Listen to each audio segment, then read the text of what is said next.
As usual, we'll start off with the Pledge of Allegiance. We need a volunteer. Here's one.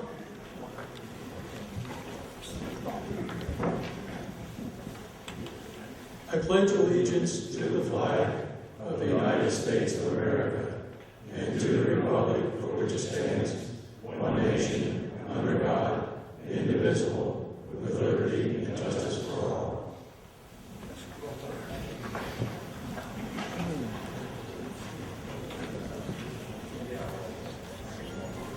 Okay. Several people tonight came up and asked, how do I sign up to get a postcard or an email? I'll remind you that in the back on the table, there are little pieces of paper. Please fill them out and leave them there. We'll collect them and you'll be on either the postcard or the email list for notifications of future events. I forgot my notes, so I have to look off of here, I'm sorry. Now, I know we have a lot of first-timers tonight who came up and introduced themselves. But the first-timers, please, show yourself. Look at them all. Good. Thank you. Thanks for coming. Now, for your first-timers, you'll see a lot of them little gentlemen with tags on. There are World War II veterans. Please welcome them.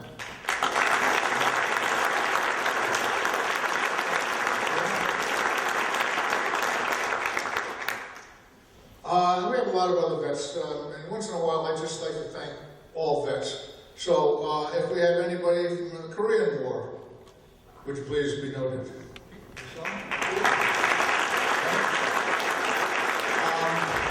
And let's not forget the good old Cold War. It was a hell of a time. And I know we have some Vietnam vets in the house.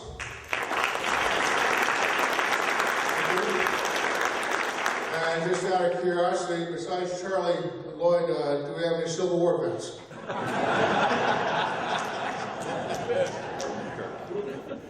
Speaking of Vietnam, Rich Burton has an announcement.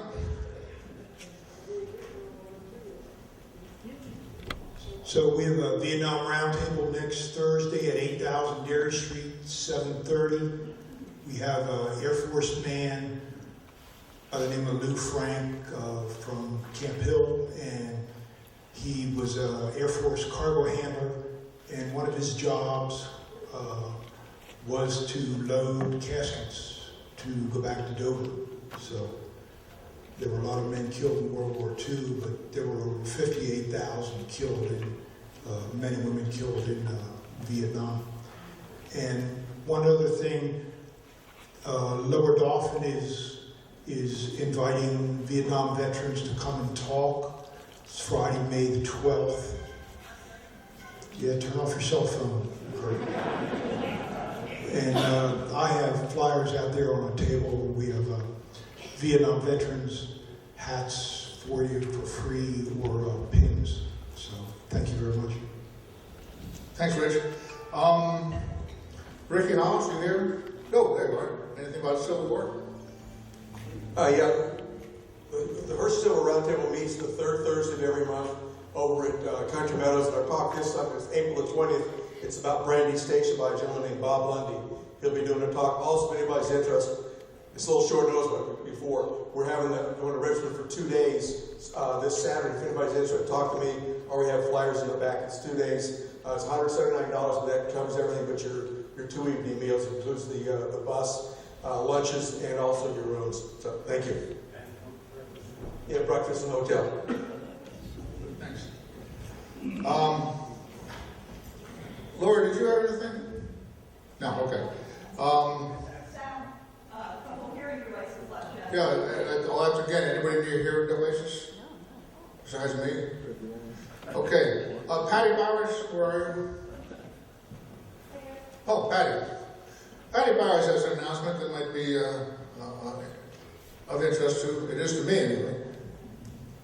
Well, you've all heard of the 82nd Airborne and the 101st Airborne, but what my group is trying to do is raise awareness of our fathers who served in the 17th Airborne Division. They used to have reunions every year starting in 1950, and around 2011, when they could no longer have their own reunions, the children of the veterans decided that we would host the reunions for them. So every year down in Lancaster at the Steamboat Inn, this year it's April 21st through the 26th, we'll be hosting probably about 15 veterans that will still be able to make it. Our group is called the Scions of the 17th Airborne. Our past president and Colonel Corman gave us a charter, and Scions means descendants of royalty, which we all feel that we are. And we have a newsletter, we have a website, we have a Facebook page, we have painstakingly gone to the archives, and we have a copy of every unit history from the day our fathers were inducted to the days they got discharged. That's all on our websites. Back in the back, I have information on our group, and also 17th Division brief history, our business cards. Everybody's welcome to come down to the Steamboat Inn between the 21st and the 26th. Saturday, we're having a memorial service for all the veterans who passed in 2016. Sunday, we're going to have David Short he has a World War II museum in Columbus, Ohio, and he's bringing everything with him.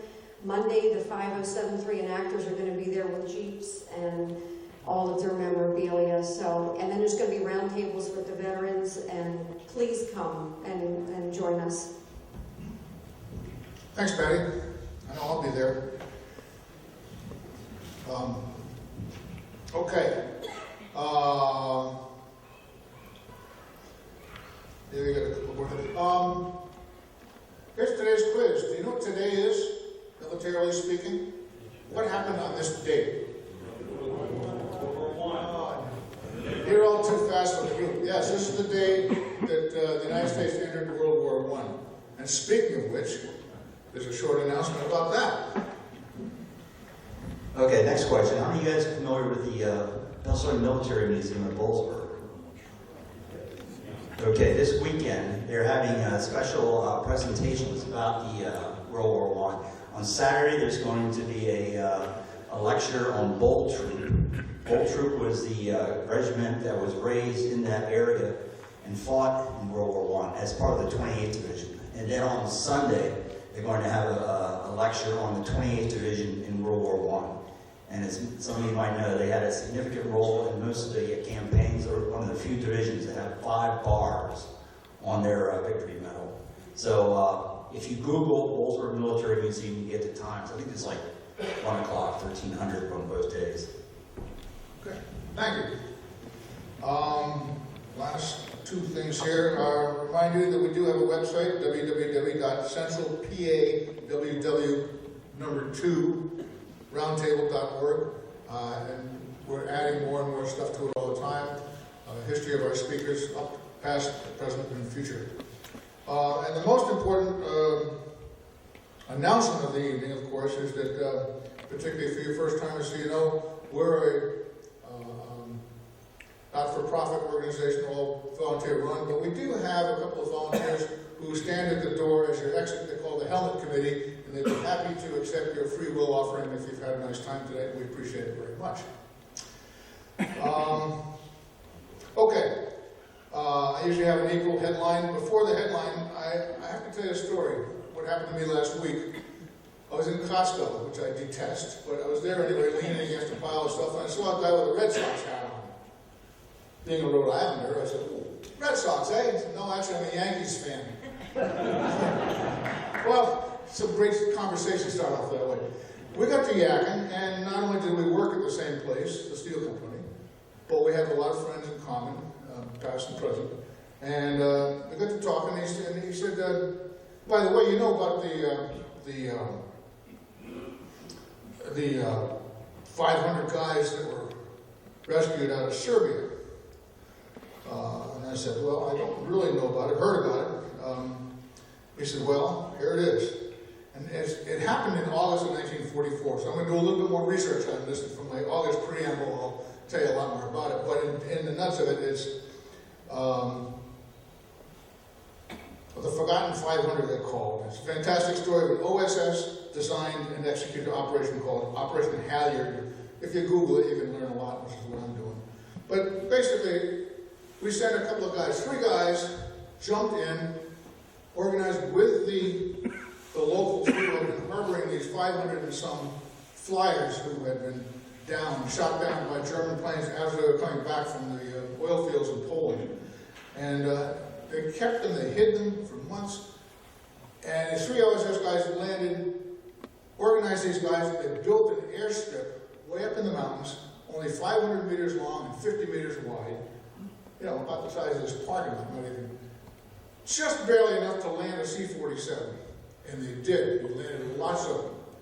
And it took a few weeks, but they got all 512 out under the nose of the Germans. Just a fabulous story. So I'll have a little bit more to talk about them. But thank you very much. Where are you? You here tonight? No? Mike, the guy that?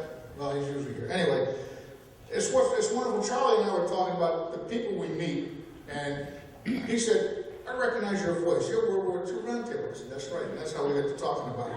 So every month goes by, Charlie and I talk about the people we've met, people who've brought new speakers to us, new acquaintances to us. It's just a wonderful way this is growing, and we appreciate it. All of you being here and talking it up amongst yourselves, amongst you and others. The only April news is one very important headline from April in World War II, probably the most important headline of all. And it was date marked April 30th. Anybody care to take a guess at what that headline was?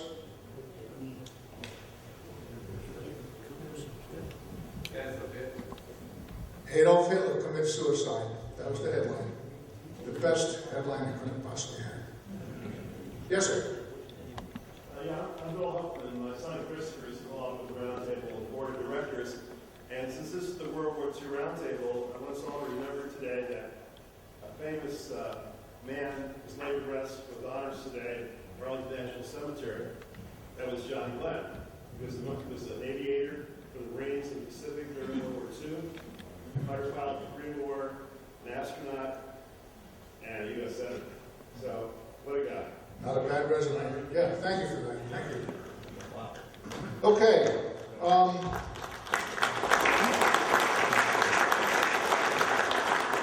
That's about enough for me.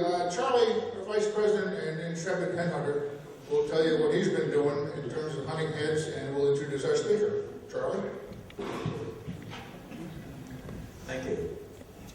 Your point to people coming up and introducing us to new potential speakers is quite relevant. Last month, the month before, I spoke with Patty, who told us about the 17th, and all of a sudden this goes off in my head. So wait a minute, the 17th they were on Operation Varsity. She said, yeah, my dad was there. Well, my cousin was there, and he was lost in that battle. So all these things sort of come together. Tonight, 3 or 4 of you came up and gave me and Kurt names of potential speakers. And we really, really appreciate that because, as you know, there's less than 700,000 and we're losing a World War II vet every 20 minutes. So it won't be long and it won't be actual stories like you're going to hear from Ken tonight, but it'll be authors and historians. So now's the time to get these guys up and get their stories out. And we try and do that with schools. Steph does a good job getting the veterans to talk in the schools to the kids. And that's extremely important. Next month we've got Clem Leon coming from Gettysburg. Clem was in the 8th. Flew out of, he was a radio operator, engineer, top turret, I think, as well. He took off from Tippingham, whole flight of Liberators, and they went to the Baltic to bomb. Where's Chris? What did they bomb up there? Was it ball bearings or? Ball bearing plant, yeah. Ball bearing, Gotha. And they went to bomb this German plant. Then all of a sudden, we're surrounded by 109s. They gave them no air cover, and they were shot up. They lost half the planes. The plane that Clem was on was going down. 3 of the men were killed immediately.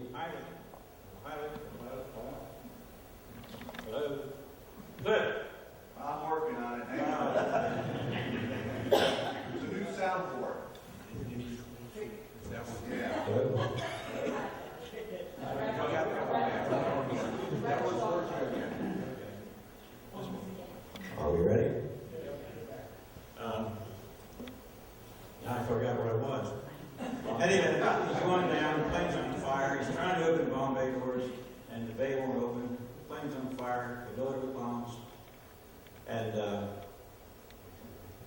got to get out. He was up through the top hatch, and he had a pack on his shoe, chest pack.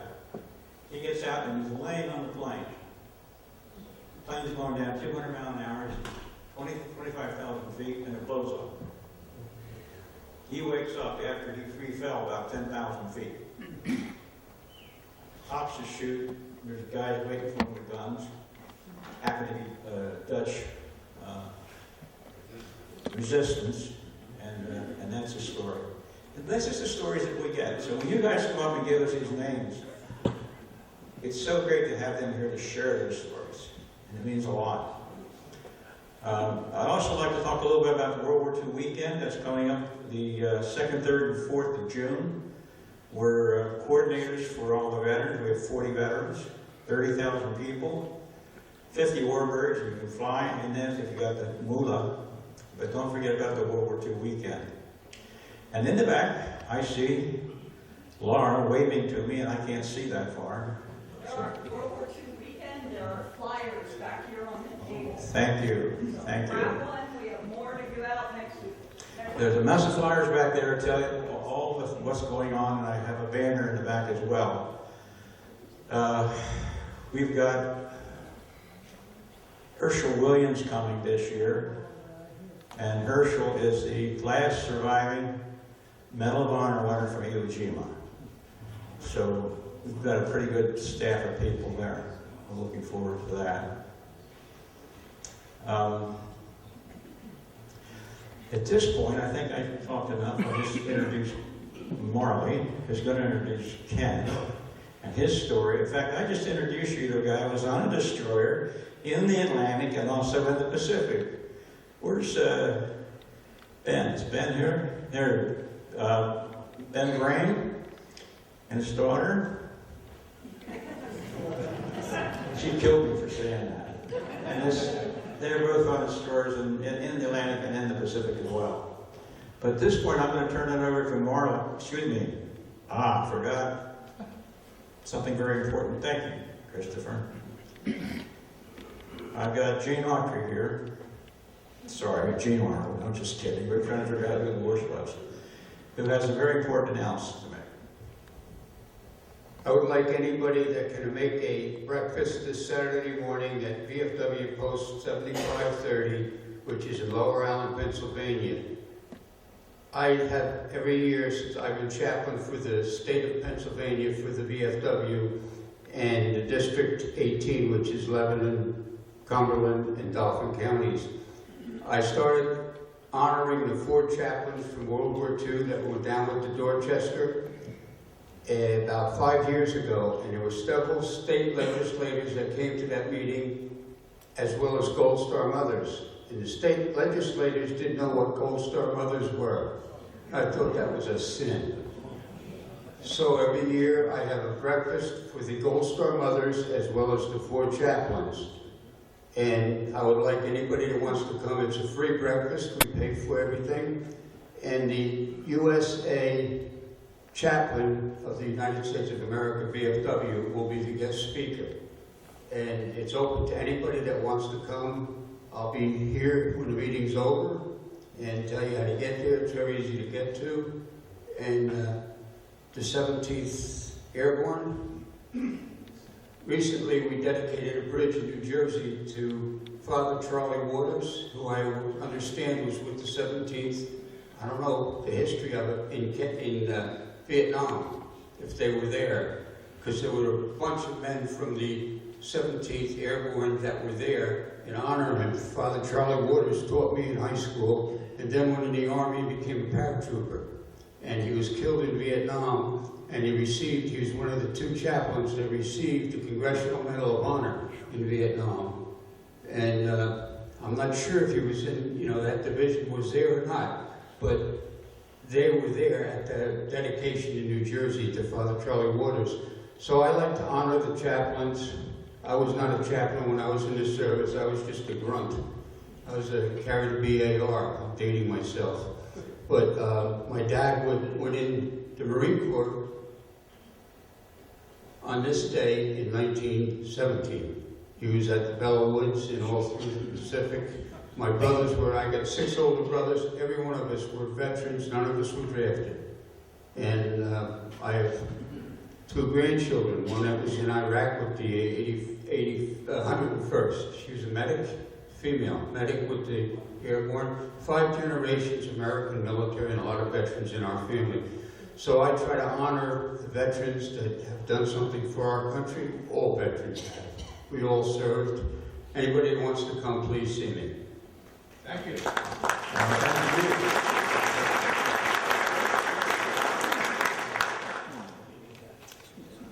Marley, you're on, you're on. Let's see, check. Everyone can hear me? Okay. So, It's your big night, Ken. well, my name is Marley Hawes, and I've had the pleasure of, I think I'm on, Charlie. Yeah.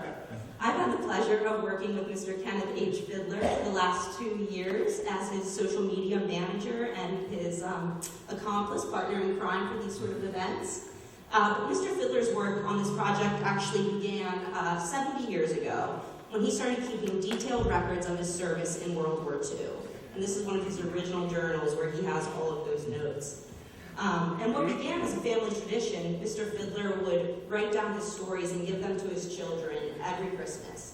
And when friends and family found out about this, they all wanted to read them. And then Mr. Fidler realized, well, if it's such a hot topic, then I might as well publish a book. So in 2013, he self-published his book, The Memoirs of a Pig Jockey. And it has just been such a wonder to see how this book has touched the lives of many. And like Kurt was saying earlier, great conversations and really interesting people that we've met through this community. And without further ado, I'd love to introduce the pig jockey himself, Mr. Kenneth H. Fidler.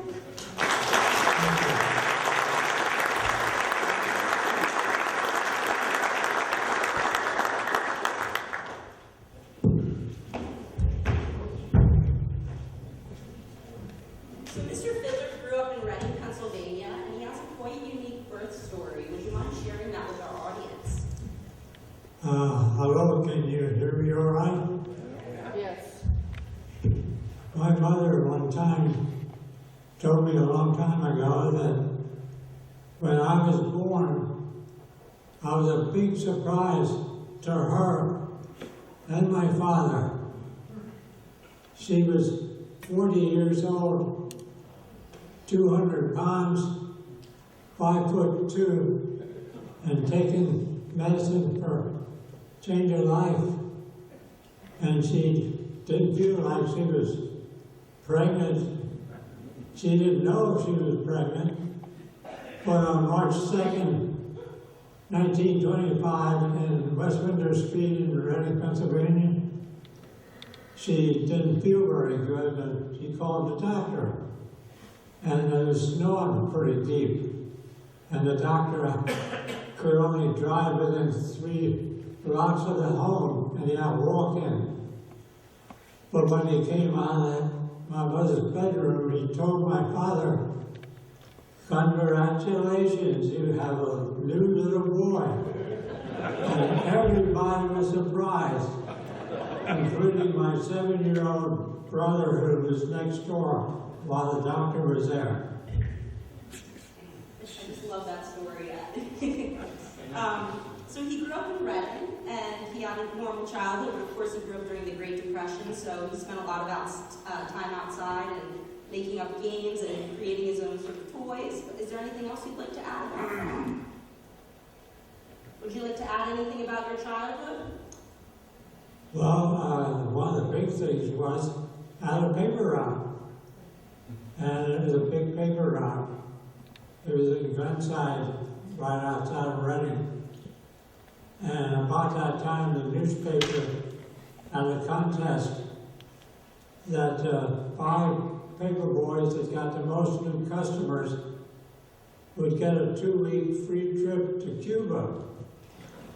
And fortunately, the government was just finished building a bunch of homes for poor people. And as they moved in, I signed them up for paper.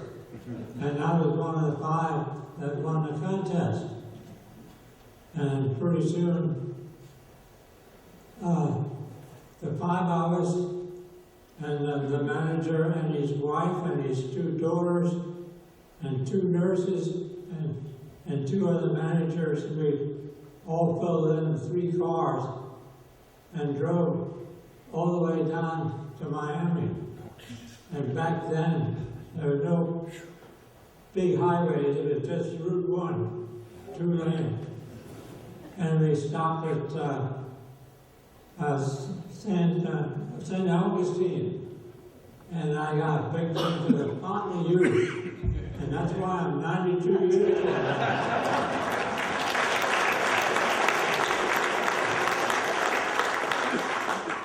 And then we got to Miami, and they loaded us in a ship, and we went to Cuba, and put us up in a nice hotel, the Plaza Hotel. And it was 4th of July, so us paper boys were famous because we were from America, and we marched in the parade. And after the parade, they took us to the Capitol and met President Batista, and he shook hands with all those paper boys. That was exciting. Yeah, that's quite a unique experience. But unfortunately, you couldn't stay a child forever, and 3 days after you turned 18, you received a letter in the mail. What did the letter say? Yeah, it said you're drafted. But it gave me a choice. It said that I was in 12th grade in high school, and it said I had a choice. I could finish school and get my diploma and then go into service, or I could go into service right away, and at the end of the war, they'd give me my diploma. And I decided to go right away because all my advice is already gone. And that's what I did. And pretty soon then I went to Allentown to get it done. And when I got in there, they said, you're lucky up until now, we've been putting everybody in the Army. But as of today, you can pick either one that you want. And right away I said, I want the Navy. And he said, why? I said, oh, my boy's in the Navy, that's where I want to be.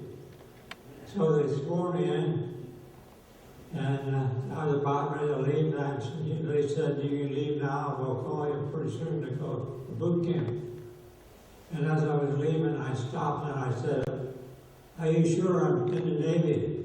He said, oh yeah, just try to get out. And it wasn't soon after that, I was on a train to go to boot camp up in Sampson,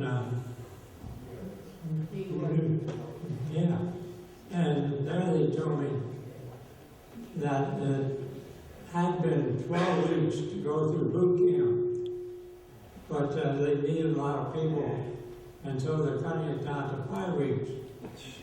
And so it wasn't too long for the 5 weeks, so we did a lot of marching, and they took a bunch of us, and they had a cement block building, and in there they set a big fire, and then they had 6 different hoses, and they explained why they chose steel, and then we had to go in there and put the fire on.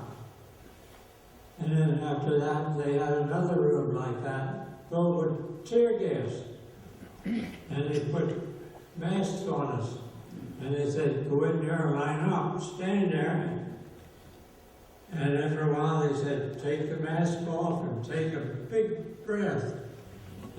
And we did that, and we had to wait a while, and then finally they said, put the mask back on and you can come back out. Well, it sounds like they prepared you well. And after boot camp, what happened? How did you end up becoming a sonarman? Well, when I finished boot camp, I had a choice of, they wanted to know what kind of work I'd be interested in when I got in the Navy. And I told them I was taking machine shop in high school, and I was playing a cello in the orchestra. And they must have thought I had good ears because they sent me to U.S. Fleet Sound School down in Florida. And that was another 5-week class. And I learned all about the electronic equipment for the sonar. And they showed me that when I'd be on a ship, the stack that was up on the bridge controlled the projector that stuck out of the bottom of the ship. And with that projector, they could send out sound waves through the water.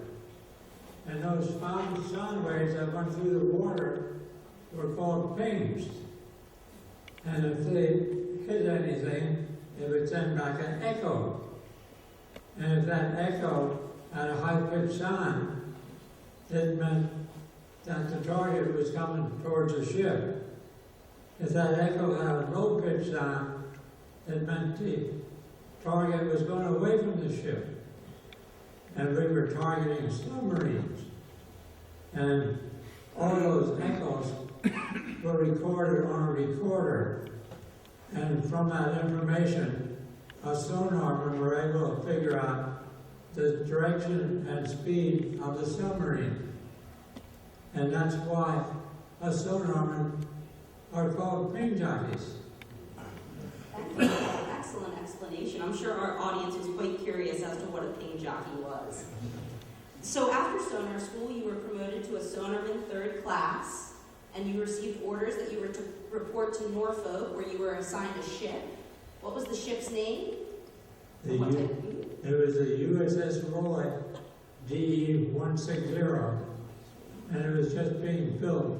It was near being done, but they had a little work to do yet. And they sent 10 of us sonarmen to that ship. And since it wasn't finished yet, they had to put us in a barracks for a while. But while they were finishing it, every day they let us go aboard to check out everything, so we got a little used to what it was like. And sometimes they put us to work, like carrying supplies aboard that they were going to need. And if they were welding, they had some of us do a fire watch for the Fire extinguisher. Fire extinguisher, yeah. And I did that a lot of times. And about that time, they gave all of us new jackets with the ship's name on and each one's name on it. And I wore that one day while I was standing fire watch. And I got a little warm, so I hung it up on a hook on the bulkhead. And later on, we moved around to different places. And at the end of the day, I remembered I had my jacket and I had to go looking for it. And I went back to where I hooked it up. And while we were gone, they sprayed that whole compartment white, including my jacket. Did you end up getting a new one? I had to get a new one, but I didn't have any problem getting it, but I told them I hadn't. So after the crew completed the work on the ship, it would need to be christened and commissioned, correct? And what does that entail? September 12th, our ship was christened. Excuse me. They had a lady with a bottle of champagne, and she broke it on the bow. And then the commandant that was there, he said, now the ship is christened.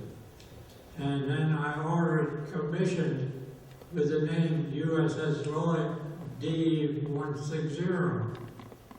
And they lined up, the whole crew on the fantail lined up there, and he introduced our new captain to us, and he made a big speech. But I wasn't too crazy about the end of his speech. He said, I hope someday I hear that this ship went down in history And I didn't like the way he sit down, and I wasn't making this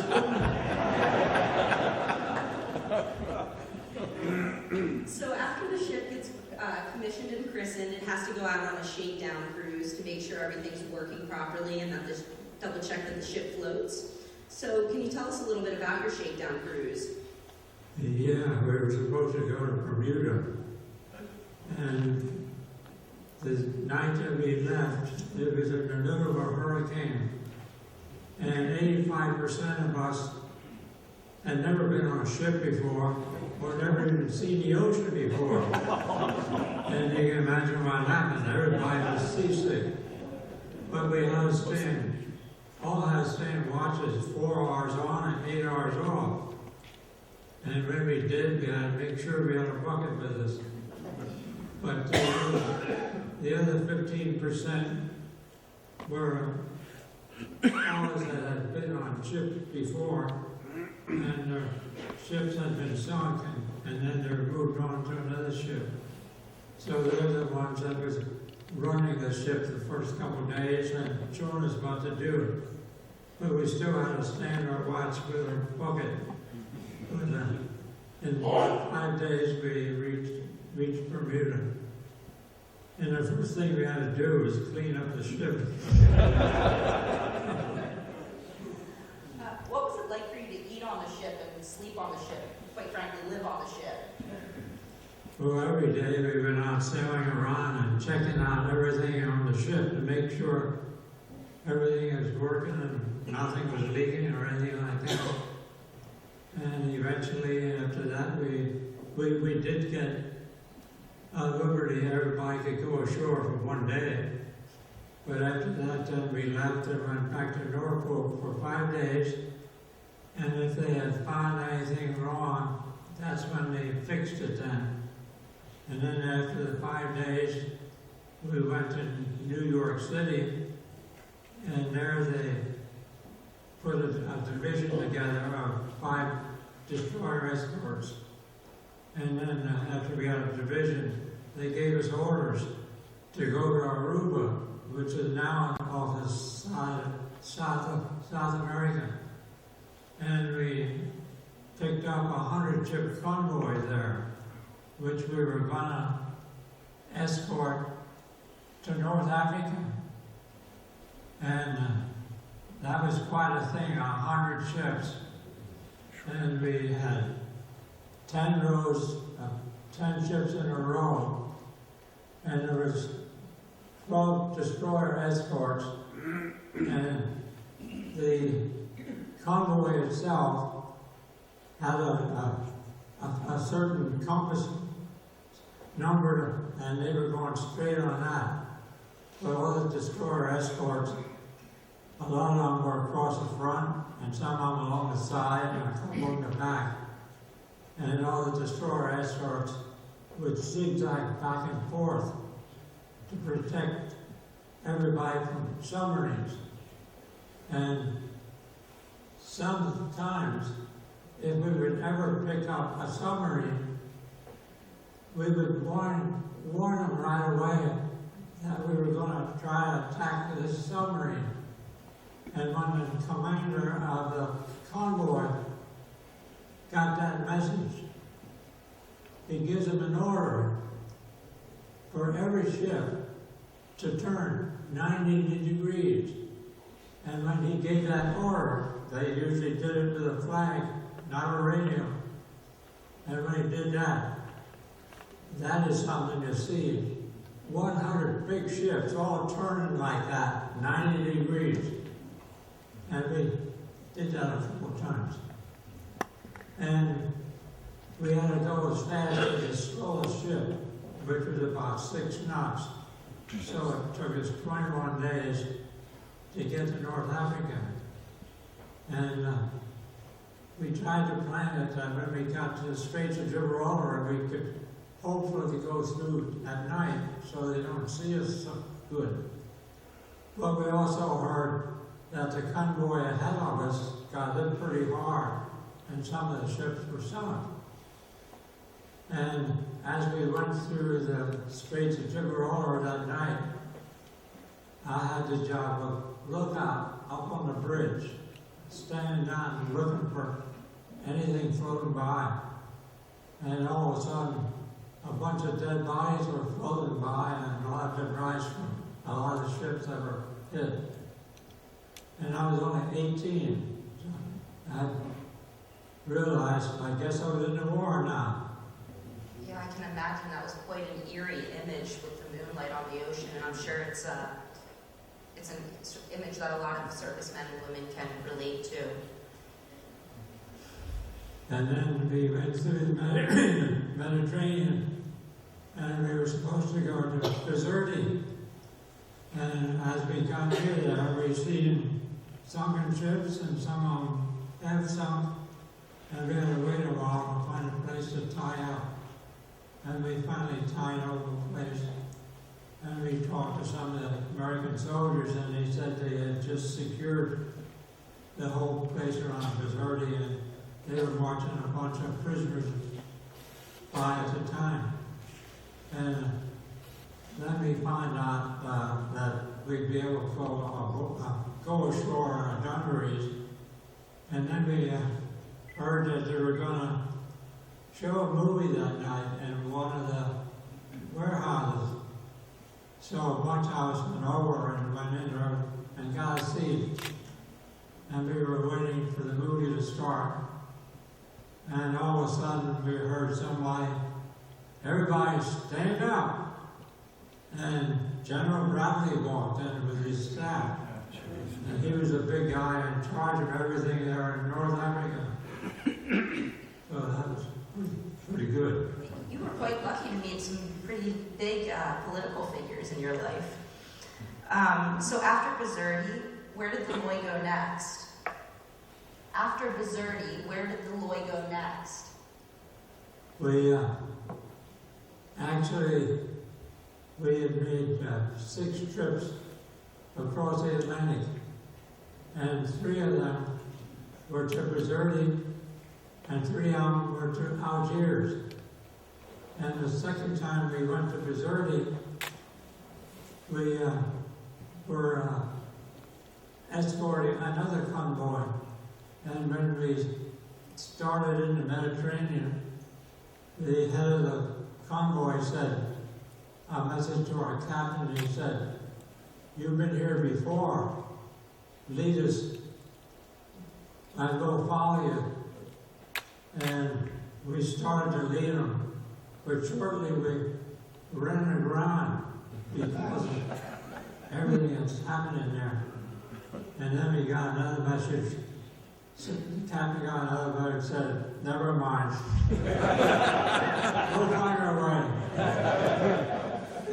And I don't know if it's because of that or what, but we also got a message to leave earlier than we thought we were going to. And we got orders to escort a tanker that needed to go to the Straits of Gibraltar. And so we started with them, and the captain sent them a message and said, "We want to go 15 knots all the time so that we get to the Straits of Gibraltar at night to go through at night." And we started doing that. But not for long. All of a sudden, the tanker started slowing down, and they said they had labor problems. And we kept going just 6 knots. And all night long, we waked up in the morning, and we were only as far as Algiers. We were only half the way there. And then we noticed there was a big convoy coming in the opposite direction that we were going. And one of the British destroyers was just passing us. And it got torpedoed, and it blew up. And it was icy water, and it sunk right away. And nobody survived.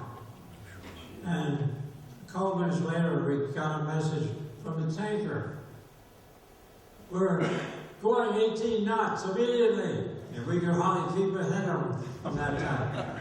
I guess they got the river straightened out. Right away. So what happened next? So then, when we, on the way home, we went to the Brooklyn Navy Yard because they wanted to add a radio direction finder antenna and put it on the top of our mast and give us some new equipment that we could pick up submarines when they surfaced and broadcast back to Berlin. And while we were doing that, we got 7 days leave. But when we got back then, we were supposed to go with another convoy. But the last minute, they canceled it and said, you're not going with that convoy. You're going with a group that's called a hunter-killer group, which was an aircraft carrier, and it was going to be 4 destroyer escorts with it. And what we were going to do was try to go a couple days ahead of the convoy and trying to sweep the submarines out, try to find them all the way.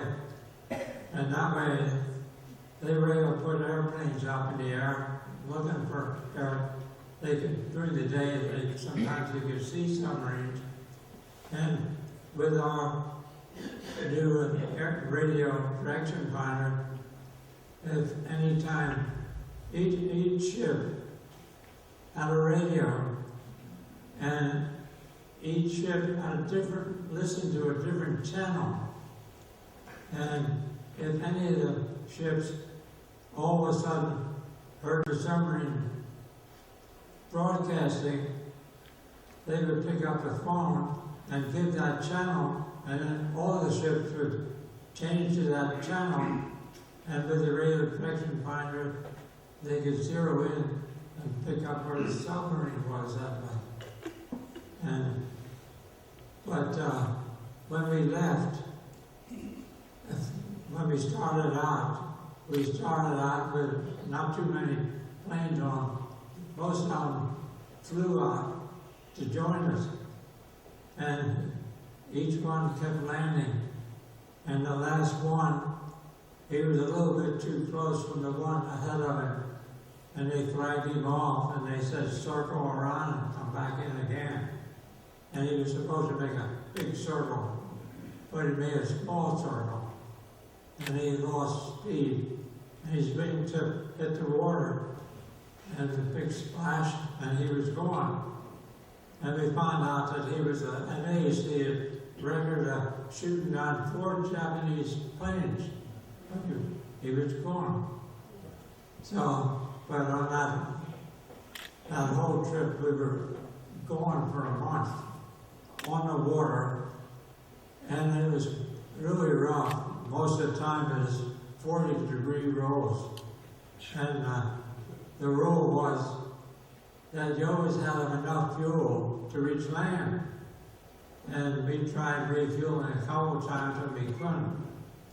And finally, the Commodore said, tomorrow you're going to have to try to refuel.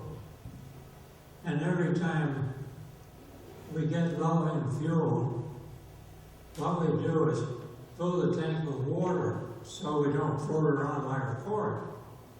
So when the next morning they said we were refueling, we had to drain all that water out, and then we tried to get close to the carrier, and we were bouncing around like a cork and rolling back and forth. And we had a 90-foot mast, and they had a 40-foot flight deck, and we got too close, and the mast started banging against the flight deck. And then our fantail rolled in too far in the stern of the carrier. And the carrier went up, and when it came down, it came right down on 2 depth charges and smashed them. And right away our captain said, cut the lines, stop the engine. And we slowed down, and the carrier slowly pulled away. And then we checked the depth charges, and nobody knows why they didn't blow up. And we'd have gone to carry it on. But we checked everything, made sure the safeties were unsafe, and after the car got away from us, then we started up again. You have to be moving when you drop depth charges, and if they go off, you'll go with them. So we waited, and we started moving again, and then we dropped the depth charges, and they went down with not blowing up. So then we got orders from the captain. He said, you did get a little fuel. You might be able to make it to the Azores. Try that. But they're neutral, so you can go in and get fuel and out, but you have to be out within 24 hours, or they'll keep it for the rest of the war. And it's a little dangerous doing that, because German subs could be sitting right there waiting for you to go in, or you could even be tied up in there. But we were lucky. We went in, fueled up, and got out, and then we started looking for that carrier again. And once we found them, then we got some news, and two of them were bad news. First, they said there was another hunter-killer group just like ours, about 3 or 4 days behind us. But that carrier got torpedoed and sunk when our planes were all in the air. So even a lot of pilots didn't make it either. And then we found out that the convoy that we originally were supposed to go with, and the ship that replaced us went in our place, they got torpedoed and sunk. And since then, they've always called us the Lucky Lloyd. And we've had that name ever since. Well, I'm not surprised. You're one of the luckiest people I know, so it's no-brainer that you were on that ship. So in total, the Lloyd made 6 trips across the Atlantic, and you were eventually told to go back to Boston to be converted. What was your ship converted to in Boston? They told us to go to Boston and be converted. And they changed us from a destroyer escort to,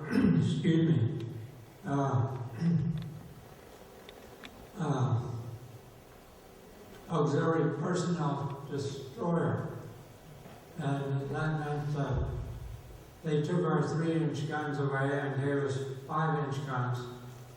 They took the captain's boat away, and we got 4 landing boats, and made room for 100 troops, and a cargo zone where they could carry a lot of supplies and dynamite and things to blow things up.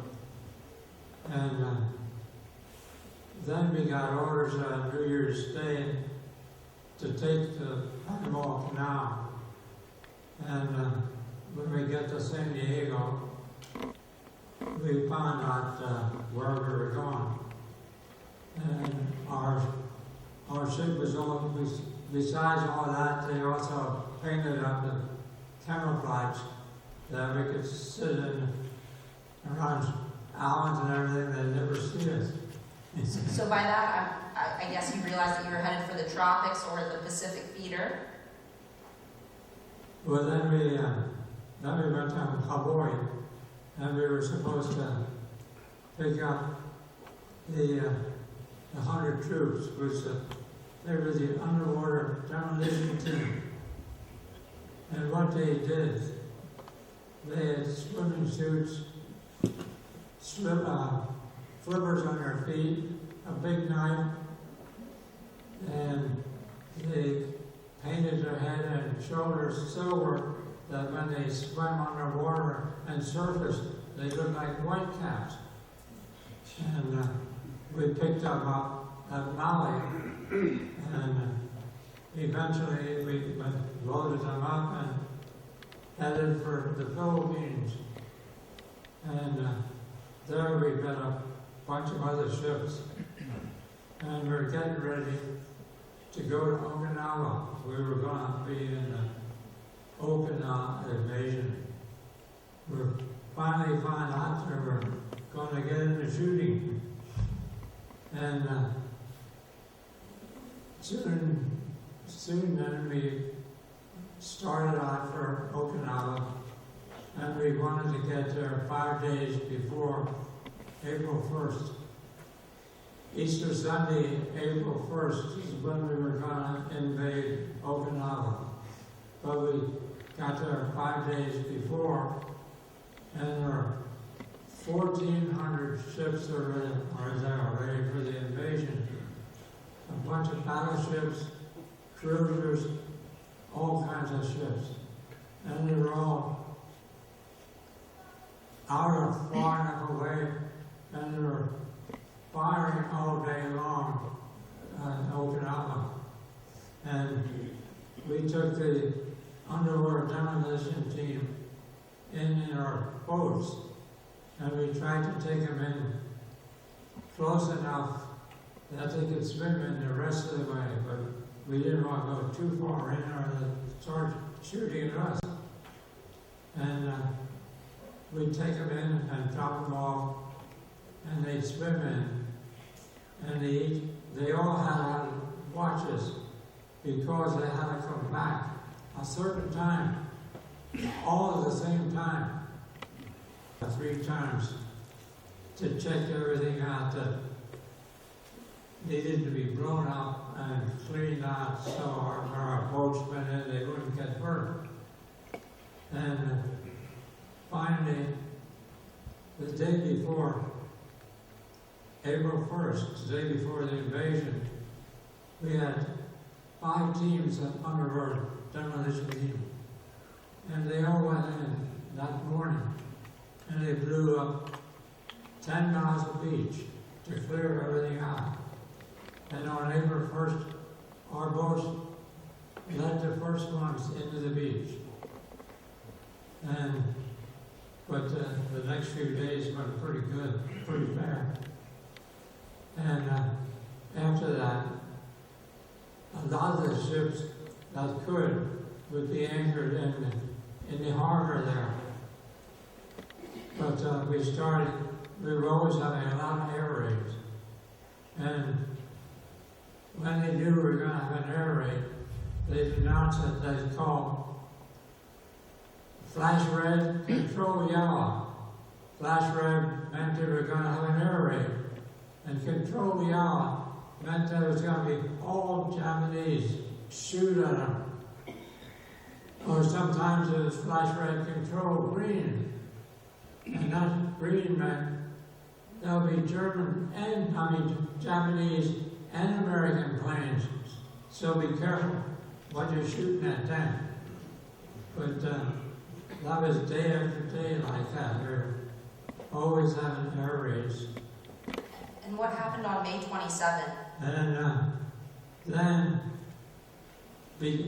not everybody could be anchored in there, but those that were anchored in there, when we did have an air raid, they'd announce, make smoke. And they'd make smoke and cover that whole area with smoke. And as long as nobody started shooting, they were safe. But there was a lot more ships, and we were assigned spots 20 or 30 miles out from the shore in a circle, and each one was assigned a certain position, maybe 5 miles apart. And day in and day out, we'd have air raids, kamikaze planes trying to crash right into the ships or drop bombs first. And every day, it seemed like we were always lucky. So we were always seeing all these different ships get hit, some of them burning, and if we could, we'd go home, put the fire out, and a lot of them had people that got hurt, and we were one of the ships that had a doctor. And a lot of times, if we could, we'd go over and get those that are hurt and bring them back. But we did that for almost 2 months, and then finally, May 27th, they said they think we're going to have a real big air raid that night. And we had a lot of air raids during the day, but that night, it was the weather, it was real clear, and we were pretty sure we were going to get some. And all of a sudden, we had a lot of planes, and we ended up shooting down 7 of them. And one of them, I was on the radar, and I picked one coming in low, about 8 miles away, and I reported to the bridge and started giving the distance as it kept coming in. And every time I gave them closer, first I could hear the 5-inch gun shooting, and then pretty soon the 40 millimeter shooting. And we got down at 20 millimeter, all of a sudden there was an explosion, and our ship got hit. The plane came right in on the tracer to one of the guns. And when it hit, the ship half rolled over and it threw me across the room. And when I got up, I realized I wasn't hurt. But then the hatch opened from the pilot house, and the quartermaster comes running out, and he said, "I'm bleeding." And he said, "I'm bleeding." And we all looked, and it didn't look like he was bleeding. But then we realized what happened. He was in the pilot house, which was dark, you're not supposed to have any lights. And the only light was a red light that was on the arrow that showed the angle of the helm. And he was on the helm and drinking a cup of coffee with a lot of sugar in it. And sometimes he sat on the spot there where that red light was. And when we got hit, he ended up on the deck, and the coffee dropped on him.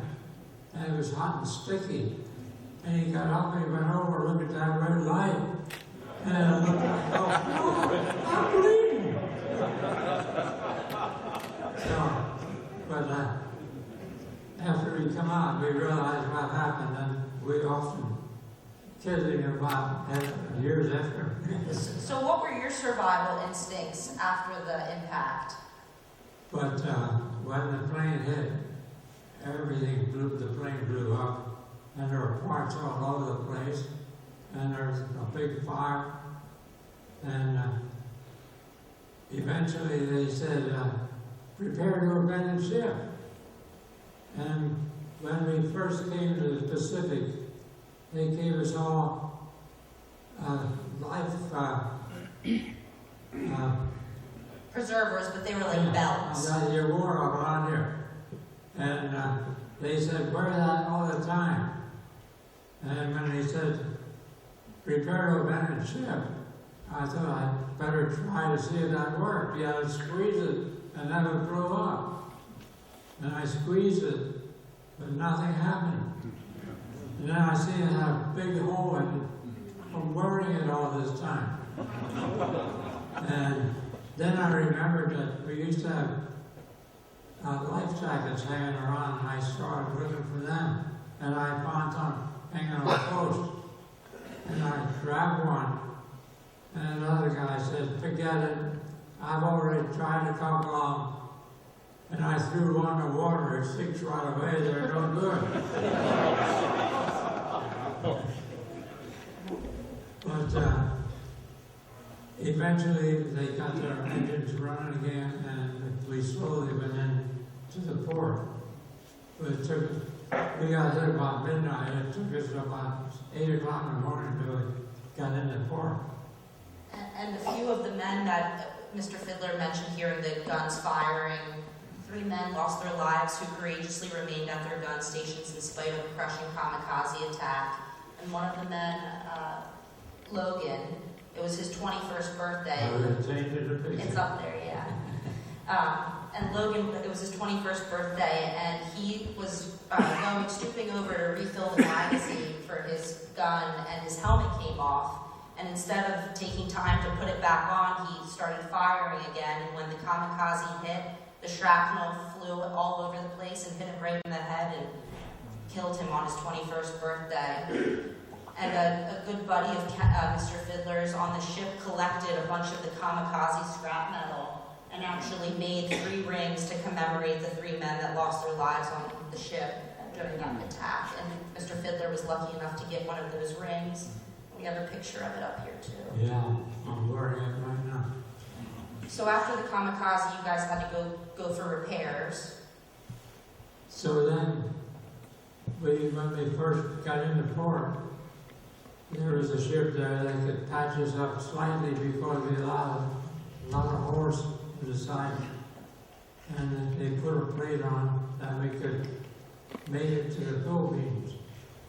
And then 2 days later we went to the Philippines and tied up alongside the Yosemite to be repaired. And we were there for almost 2 months.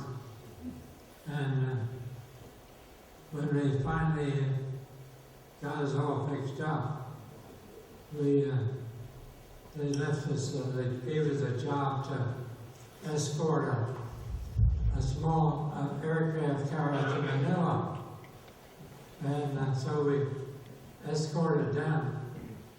And that evening, all of a sudden our compasses went out. And the officer of the day went to the doctor and the captain and said, our compasses went out. And the captain said, it's probably something out over in the island magnetic. He said, don't worry about it. Just stay ahead of the carrier. And that's what we did all night long. And at 8 o'clock in the morning, we got a message from the carrier. Congratulations on good navigation. We've been tagging you all night long. How's that for the blind leading the blind? And then, soon after that, we heard that they dropped an atom bomb. And then we thought, maybe we won't be getting more air raids. And we started showing movies on the fantail. But a couple of days later, they announced the war's over. And I was showing that picture. They showed shot those flares and guns and everything, and we were celebrating. And soon after you found out you had enough points. And then soon after that, they gave us 23 troop ships to escort to Japan. And we took them to Japan and stayed there a while they unloaded everything. And then us and the Wasatch communication ship left, and we went to China, to China. And then one day they said we could go to Liberty. There was a small town near there called Tientsin. And I went ashore there and got some forms with big holes in them. And when I got back to the ship, they said I had enough points to go home. And that day I packed up. 5 hours went on a Wasatch and we headed for home.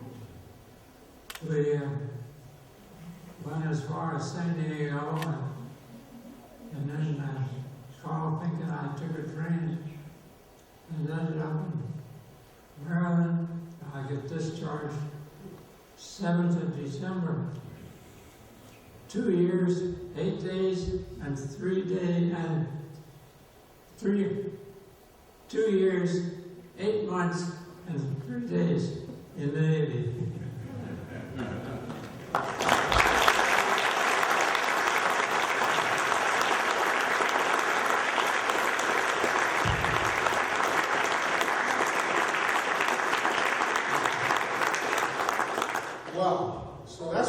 job I he have does. one more thing to add before you open it up to Q&A. I just wanted to say that Mr. Fidler was actually, when you do such a good job, he was called back into the Korean conflict.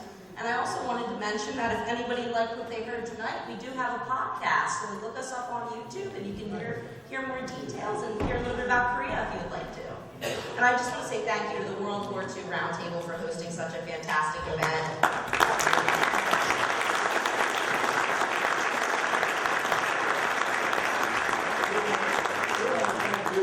And did you say you were on the Wasatch? Briefly. He didn't. Yeah. Did you know that? I talked to them the last time they were here. Yeah, okay. Yeah, We Mr. were on the Klein. same ship at the same time. Okay, well, I never knew being a ping jockey could be such fun. What a time. Does anybody have any questions for Ken? What's that? Well, yes, I was going to mention that. There are his memoirs, his books are on sale in the lobby as you leave. Chuck?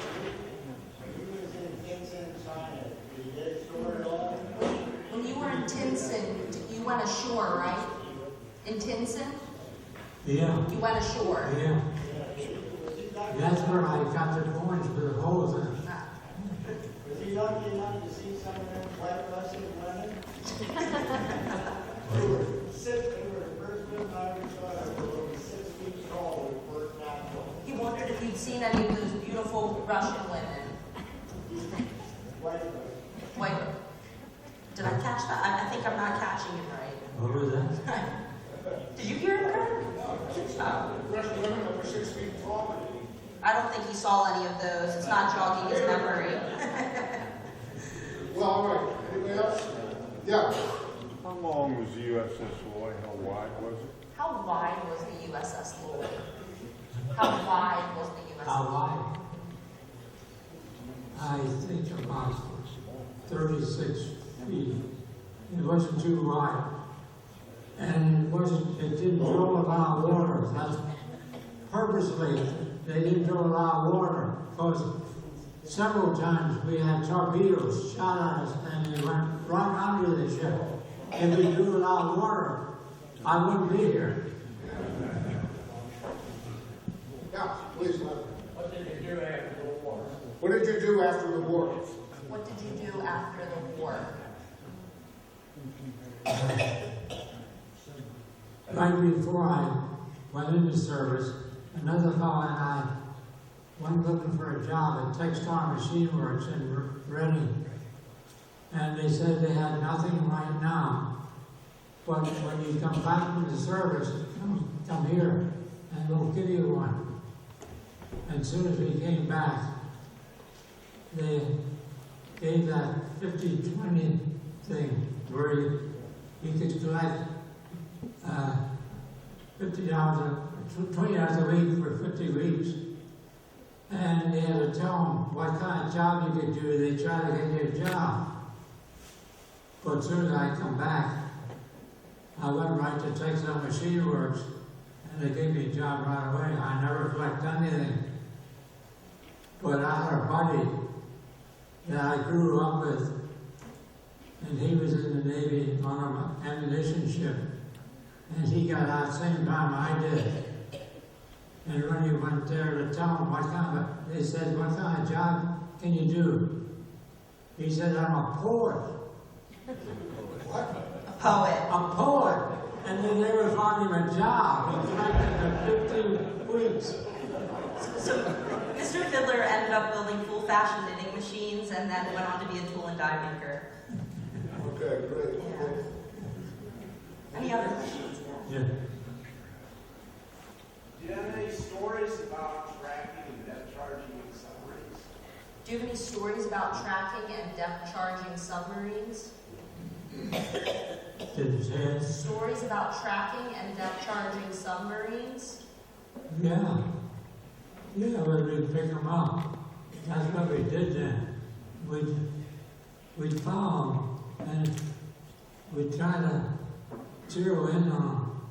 And when we got close enough, we had head yards on the bow. They'll be fired out first. and when they hit the water, if they hit a submarine, they would blow up one at a time, 24 up, and they do a lot of damage. And the purpose of that was, if we didn't get that, then we could keep going and roll our depth charges off. But if when you drop the depth charges, then after that we have trouble with our sonar. It gets too noisy then, and we can't do much more. But that way with the head charge, that worked pretty good, yeah. And we did that quite a few times. We never sunk one, but we know that we damaged some because oil comes up and things comes up and we knew we did them. Yeah. I bet you scared the hell out of them. He said he bets you scared the hell out of them. Yeah.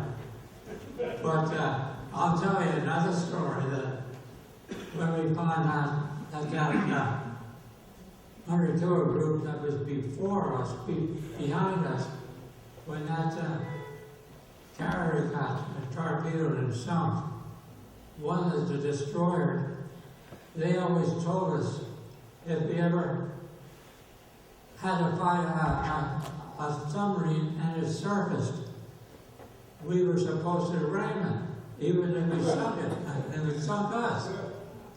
And that's what the destroyer did. They surfaced, and it was a little bit rough water, but just about the time they tried to ram it with the waves, they went up in the air and they went in and just sat on the sub. And then they had a hand ahead to fight because they come out of the sub. But the Navy ship won. Was that the Boring? Was that USS Boring? Was that the USS Boring? B-O-R-I-E, I believe. Boring? First Saturday. We were with the USS Boring, but I'm not sure if that was World War II or the Korean War. Was it a destroyer, escort, or a destroyer? It was a British destroyer, and that actually ran the German sub. And he actually went down later from damage received during the ramming, but she took out the German sub. Did you hear that? He said that the Bory actually rammed the German sub, but they went down. But just the sub went down. No, the Bory went down too? Yeah, I think he's right. And he was in our division, but I don't remember. I think it was World War II. Yeah. Well, you mentioned that you went down to the coast of Brazil and then across to Africa and up along the coast of Africa and apparently into the Mediterranean Sea. I'm wondering, what time of the year did you do that? What time of the year were you traveling along the South America to Africa? What time of year was that?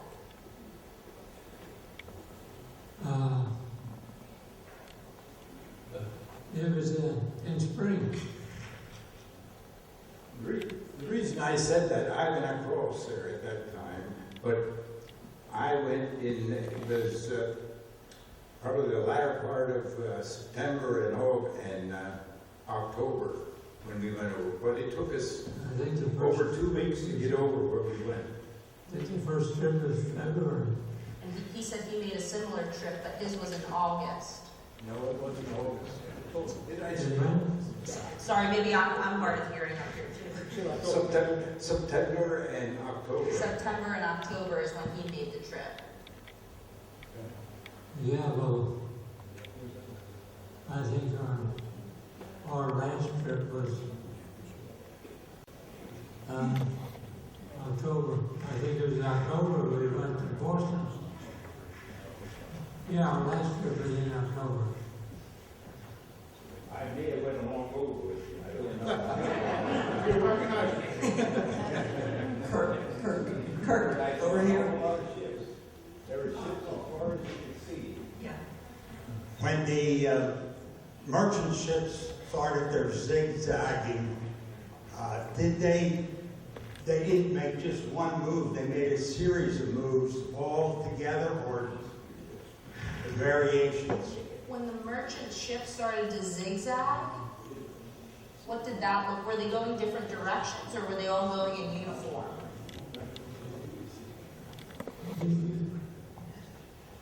Did they mean the convoy that was coming in? Yes. They were all coming. No, I think your convoy, when you guys made all the different zigzags and angles, were they all uniform, or were they going opposite directions? Oh, does he mean the one where I told them they all turned? They all went the same direction. Oh, they had to. They were all turning together. And they didn't have too much. But they didn't just make one move. Did they, no, if they were all going the same way, did they make a series of moves, or was it just one turn? They just made one turn, but eventually they turned back. What they were doing was getting out of our way because we were attacking the submarine. They were making room for us, and they didn't want to be anywhere where they might get hurt. But they all turned and went that way, but eventually they had a turn to keep going the direction we're going. Thank you. And sometimes it wasn't a submarine, and we let them know right away then it was all right. Well, that's terrific. Thank you so much. And as you know, as I said earlier, we're just all volunteer. We pay our speakers very handsomely. I understand that there's nobody in the Navy that didn't drink a lot of coffee. Did you drink a lot of coffee in the Navy? Did they give you a lot of coffee? Did they give you a lot of coffee in the Navy? Oh, yeah.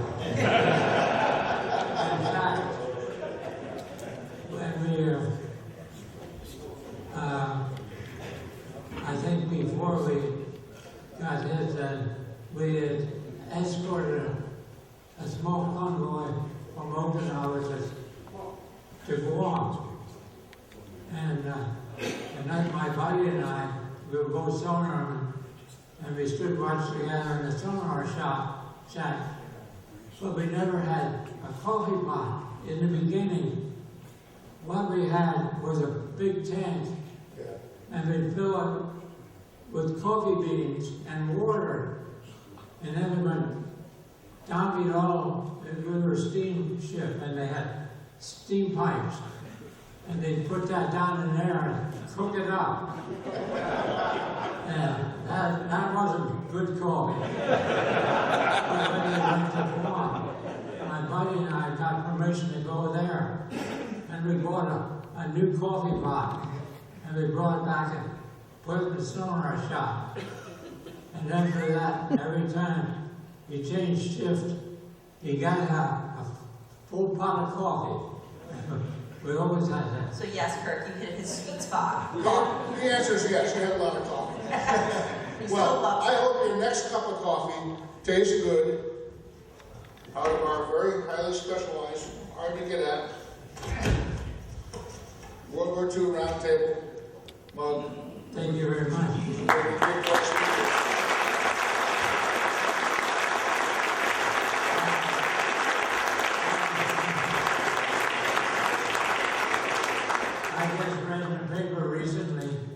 There's listed 5 different things you got to do to live longer.